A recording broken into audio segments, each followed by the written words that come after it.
Bienvenidos nuevamente a Reescribiendo la historia del fútbol, o fútbol en modo historia. El caso es simple, Juegos Olímpicos. En este caso fútbol en los Juegos Olímpicos de Estocolmo, Suecia 1912.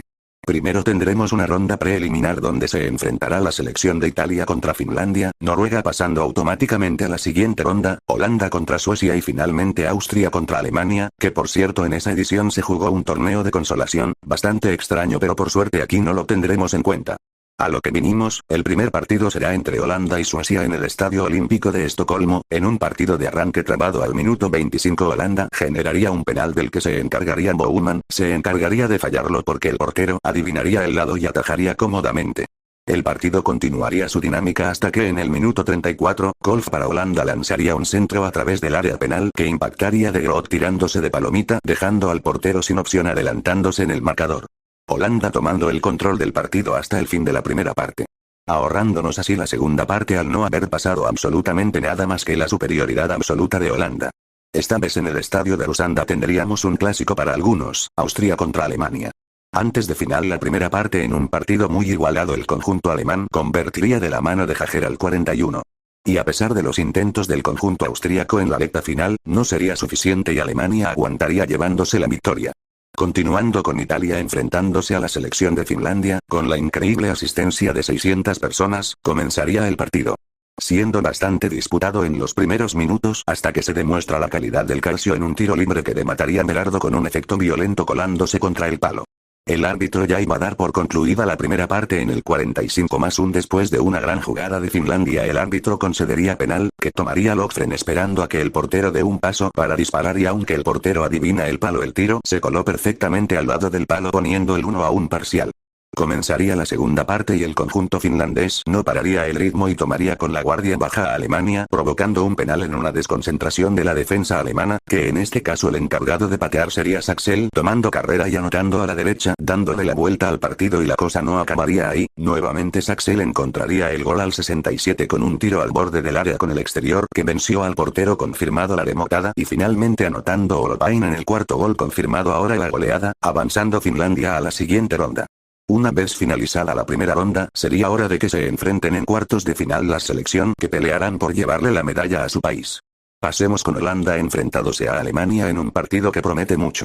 En un inicio relativamente disputado Holanda se pondría en ventaja con gol de Bouwman al 24 y de ahí antes de acabar el medio tiempo ya Holanda estaba 3-0. Y la tendencia continuando en la segunda parte donde con otro gol de Groot y Ten Kate sellarían el 5-0 definitivo haciéndole manito a los alemanes. Ahora vamos con Dinamarca enfrente de los nórdicos confirmando que Nielsen fue tan bueno que sacaron a Nielsen 2. Después de un comienzo flojo inclusive Dinamarca fallando un penal, se daría la lógica y la lógica era que dos Nielsen romperían el fútbol y con gol de cada uno al 45 ya estaríamos 3-0 a favor de los daneses, y la segunda parte acabaría con 2 goles más mostrando el dominio de esta poderosa selección. Pasemos a dos conjuntos debutantes de la competición, así es Rusia contra Finlandia que técnicamente para esta época Finlandia sería parte de Rusia, pero terrenos aparte, sigamos con el partido. Una primera parte que dejó indiferente a todo el mundo, con una segunda parte que empezaría exactamente igual hasta que al minuto 59 Smirnov recibiría un centro al corazón del área donde dejaría que rebote para ahora poder darle limpio de volea rompiendo el arco. El partido sea un campo de batalla, dándolo todo Finlandia aprovecharía una jugada que provocaría un penal al 77 que tomaría Schivertsson colocándola a la izquierda, pero Favorsky el ruso haría el favor de atajar el tiro y sellar el triunfo para su país. Guardamos lo mejor para el final, así es, los británicos vigentes campeones tratan de defender su título ante la competitiva Hungría. Se abre rápidamente el partido al 16 con un delicado pase de Woodward por encima de un defensor para que Sharpe la mande a guardar de volea desde fuera del área al estilo Zidane, siguiendo una tormenta de jugadas contra Hungría, acabaría el primer tiempo con el marcador parcial de 1-0 sin que Hungría haya podido dar un tiro al arco. A pesar del gran trabajo defensivo de Hungría, no sería suficiente y Burn remataría de primera un centro al 86 que acabaría con las esperanzas de Hungría, que con 2 goles más por parte de los británicos finalmente acabarían con los húngaros 4-0. Aquí tenemos las semifinales donde hay dos claros favoritos de cada lado pero todo puede pasar. Estocolmo, de un lado Dinamarca, del otro Holanda, los Nielsen contra Groot simplemente cine. Arranca el partido con la mayor expectativa y se hace valer. Dinamarca encuentra el gol de la mano de Hansen al 9, continuaría el ataque, Norland provocaría un penal que él mismo cambiaría por gol poniéndose 2-0, terminaría el primer tiempo y la tendencia sería clara, Holanda tiene que dar mucho más si quiere lograr algo, pero lejos de lograrlo recibe otro gol al minuto 70 nuevamente de parte de Norland, y Poul Nielsen pondría el 4-0 final, pasando así Dinamarca a la gran final a la espera de lo que pase entre Reino Unido y el conjunto luso. Una selección rusa que tendría un camino relativamente sencillo, pero por algo está en esta instancia, así que no lo subestimemos. Woodward no se haría esperar y al minuto 12 marcaría el primer gol del encuentro, y aunque con un dominio absoluto de los británicos, terminaría el primer tiempo sin recibir más goles. En realidad, gracias a Favorsky, se reanudaría el encuentro y Littleworth marcaría el segundo gol que agotaría las esperanzas de Rusia. Finalmente el encuentro quedaría 3-0, demostrando que Reino Unido se encontraba en un nivel superlativo. Se disputaría el partido por la medalla de bronce donde con un gol en solitario de Groth pondrían final a su historia en la competición. Estadio Olímpico de Estocolmo, 25.000 personas expectantes para ver la definición por la medalla de oro. Enfrentándose de un lado la imbatible selección de Reino Unido que quiere repetir título y del otro lado la poderosa Dinamarca que de la mano de los chicos Nielsen pretenden estar a la altura. La tensión se siente en el ambiente, nadie está dispuesto a perder, pita el árbitro y comienza el partido.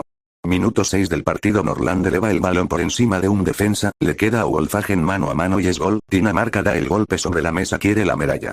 Tiro libre para Dinamarca, Poul Nielsen que amaga a tirar pero da el centro que le queda. Sopus Nielsen le mata de primera y la clava dejando sin oportunidad al portero, marcando el 2-0 al 32 en una combinación de no creer. La leyenda de Nielsen se hace mayor, pero no todo está dicho. Reino Unido no llegó aquí de causalidad y asimismo lo asegura la figura británica Woodward con un cabezazo que se dirigió suavemente al segundo palo, animando a sus compañeros para ir por el siguiente. Dinamarca entendería su situación, asegurado el marcador para ir al descanso. El partido ha sido sumamente intenso. Veremos qué nos espera la segunda parte. La toma Woodward, hace un recorte que le permite centrar desde línea de fondo, le va a quedar a Sharpe que no desaprovecha y en un solo movimiento la clava de volea a la escuadra dejando parado al portero Hansen. Con este equipo nada está dicho, logran empatar de la mano de Woodward que se viste de héroe pero aún queda mucho partido. Reino Unido toma el control del partido, el envión anímico lo están aprovechando pero Dinamarca resiste con una actuación increíble de su portero. Se añadirán 4 minutos y terminará el tiempo reglamentario, nos iremos al tiempo extra, con una Dinamarca que está haciendo todo por resistir y Reino Unido no piensa parar de insistir. Se reanudará el partido, jugada que le queda a Hansen, remata y la ataja el portero Bremer desviando el tiro demostrando que también tienen portero, le queda a Woodward, no lo pueden dejar solo y aún con dos encima logra sacar un centro que le cae a Walden que con frialdad lo cambia por algo. Los ingleses estallan de emoción, el estadio no lo puede creer, nadie está pudiendo parar a Woodward. Terminará la primera parte del tiempo añadido y ambos conjuntos saben que no pueden descuidarse ni un momento. Se reanuda el encuentro, y a pesar de gastar todos sus recursos Dinamarca no podría marcar, acabando el partido, ingleses celebrando en todo el estadio, los jugadores de Dinamarca caídos en el piso sin consuelo alguno. Una noche mágica para Woodward y sobre todo para todo el Reino Unido, se consagran campeones olímpicos por segunda vez consecutiva, solo queda aplaudir a Dinamarca que con honor se queda con la medalla de plata. Así quedaría la tabla de goleadores, siendo Groth el máximo goleador con 4 anotaciones, el mejor jugador de la competencia, por su importancia, liderazgo y determinación sería el inglés Woodward que comanda la remontada de Estocolmo con un gol y 2 asistencias. Reino Unido se posicionaría como máximo ganador del oro olímpicos con 2 medallas y 1 de plata terminando así con los Juegos Olímpicos de esta década. Pasemos a nuestro querido continente, así es lo siguiente que nos depara la historia, es la Copa América 1916 denominada Campeonato Sudamericano para la época, organizada por la CONMEBOL, con sede en Argentina, Buenos Aires, sería primera que se disputó en la historia, donde Argentina, Brasil, Chile y Uruguay disputaría un grupo todos contra todos, donde quien quedará primero en la tabla saldría campeón y en caso de empate de puntos se disputaría una final entre el primero y el segundo. Con esto dicho, todo sería dividido en 3 fechas, el primer partido de la primera fecha sería entre la selección de Uruguay y la selección Chile en el estadio Geva con unas asistencia de 1000 personas. La primera parte, aunque absolutamente dominada por Uruguay, no conseguirían marcar, dejando todo para la segunda parte y después de la espera al 62 Soma marcaría el primer gol en la historia de la Copa América con un cabezazo que dirigió a la escuadra, poniendo el 1 y al 86 Gradin marcaría el 2-0 en una jugada donde con caño incluido al defensa reventó el arco, así dándole la victoria y los 2 puntos al conjunto charrúa. El siguiente partido de la fecha sería ahora con Argentina enfrentando a Chile. Abriendo el partido marcó Vecchio al 27, mandando un latigazo fuera del área. Posteriormente Brown pondría el 2-0 con un tiro fuera del área a colocar, y para continuar con la normalidad de las cosas, penal para Argentina al 45 que el Singer cambiaría por gol, confirmado la goleada antes del descanso, pudiendo saltarnos la segunda parte, quedando el resultado final 5-0 con 2 goles de el Singer y el penal que no podía faltar. Así quedaría la tabla en la primera fecha a espera de que juegue Brasil. En la fecha 2 Brasil debutaría en la competencia, siendo el primer partido contra la Chile, que viene de ser humillada 2 veces. Brasil empezaría con superioridad tratando de encontrar el gol rápidamente, pero sus planes se verían frustrados cuando Gutiérrez al 31 con un tiro libre que le mataría a portería, pasando a un lado del portero Casemiro, pondría el 1-0 sorprendentemente, pero Brasil sabía que no podía perder contra Chile, así que Friedenreich al 41 en un centro pondría el empate para su selección, terminando así la primera parte con un único tiro de Chile. Y así se quedaría Chile, porque en la segunda mitad de alguna forma el conjunto chileno logró defender a los brazucas, especialmente gracias a su portero Guerrero, que tuvo 8 atajadas impresionantes. En el siguiente partido contra Argentina veríamos de lo que realmente Brasil es capaz, y por el momento es capaz de encajar un gol, porque al minuto 14 continuaría la tendencia y habría penal para Argentina que Díaz convertiría a la escuadra izquierda. Esto ya me está preocupando. Antes del descanso se le concedería otro penal a Argentina, esta vez Perinetti sería el encargado, poniendo el 2-0 parcial y final, si no fuera porque al 90+4 habría otro penal para Argentina, bastante fiel a la realidad si me lo preguntas. Esto ya no puede ser casualidad, 3 penales en un mismo partido. Parece que los regalan en la esquina, pero bueno, penales aparte, Perinetti volvería a marcar para confirmar la goleada 3-0 a los brazucas. La tabla quedaría de la siguiente manera a espera de los partidos que definirán todo, donde en la fecha 3 Uruguay empezaría contra Brasil, que iba camino a quedar igual o peor que Chile. Al 14 llegaría el primer tanto por parte de Benincasa, concluyendo el primer tiempo con la superioridad de Uruguay, y el partido finalmente acabando 2-0 con el portero brasileño Casemiro siendo el único que dio la cara por su selección. Al menos no quedarían por debajo de Chile. En el estadio Alsina y Colón de Avellaneda se verían las caras los dos primeros de la tabla, en ambos con 4 puntos, en un partido que podría definir el título en caso de haber un ganador, pues en esta época la diferencia de gol no aplicaba como criterio de desempate en el campeonato sudamericano. Comenzaría el partido, después de unos minutos intensos de dominio argentino. Al minuto 15 Soma daría un pase al corazón del área que Piandibene recibiría, y en la salida del portero decidiría picársela por encima, logrando marcar el primer tanto del encuentro en el primer tiro al arco de Uruguay.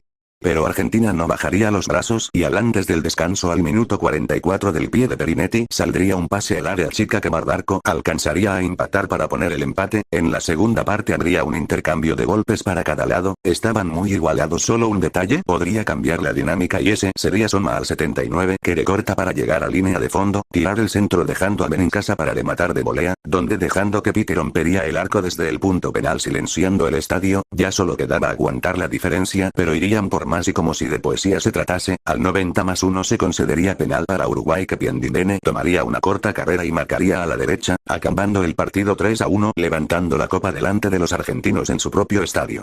La tabla quedaría de la siguiente manera: tendríamos quíntuple empate de goleadores, pero uno solo lideraría la tabla de asistentes, dejando a su consideración quién fue el mejor jugador de la competencia entre Soma y Piandibene. Terminando así la primera Copa América de la historia y ganando la Uruguay en Argentina. Y como esto solo acaba de empezar, los siguientes son más Copas América. Siendo el Campeonato Sudamericano del 1917 disputado en Uruguay. Este sería el grupo, si es exactamente lo mismo que el año anterior, así que les ahorraré el sufrimiento pasar. Definición por el título quedaría entre Argentina, Brasil y Uruguay, siendo Brasil el primero en disputar la tercera fecha contra Chile, empatando el partido así dependiendo de lo que pase entre Argentina y Uruguay, donde Argentina tomaría su venganza y en casa de Uruguay lo golearía por 3-0, levantado así la copa en su propio estadio. Así ganando su primera copa el conjunto argentino. Seguiríamos con la edición del 1919 disputado en Brasil. Nuevamente el mismo torneo prácticamente, donde Uruguay perdería con Chile, si eso fue lo más relevante, dado que gracias a ese acontecimiento todos tendrían posibilidades de salir campeones o mínimo acceder a una posible final. Argentina y Chile disputarían el partido más aburrido de la historia, dejando la tabla de la siguiente manera, y en el partido Brasil tendría la posibilidad de salir campeón con tan solo un empate, y por el otro lado Uruguay, que está obligado a ganar para poder acceder a los dos primeros puestos. Terminando la primera parte se encontraría 1-1, hasta que Piandibene aparecería para fusilar el arco charrúa al 57, dándole así el triunfo a su país en casa de los brasileños, dándonos así la primera final como tal de las Copas Américas en el estadio das Laranjeiras, Río de Janeiro. Con una asistencia de 35.000 personas comenzaría el partido, donde después de unos 90 minutos para el olvido 0-0, en la prórroga Arlindo de Brasil se convertiría en el ancestro de Pelé, inventándose una chilena que desde el borde del área mandó a guardar a un lado, volviendo a marcar en menos de 5 minutos al 105+2, pasaría el descanso y la bestia no pararía marcando el hat-trick al 107, completando una de las mejores actuaciones en una final vistas hasta la fecha, otorgándole la primera Copa América a su selección. Y por si fuera poco, con esa actuación Arlindo figuraría como máximo goleador de la competición con 3 tantos y el máximo asistente con 2 pase-gol, siendo el mejor jugador de la edición. Así quedaría la tabla de ganadores de la Copa América con un empate triple en absolutamente todo, pobre Chile. Dándole así final a esta década que abarcó desde el 1912 hasta el 1919, que nos dejó muchas figuras y momentos inolvidables. Pero esto solo acaba de empezar, porque en la siguiente década, las 2 ediciones de Juegos Olímpicos más recordadas de la historia antigua. Sin más que decir, seguiremos reescribiendo el fútbol.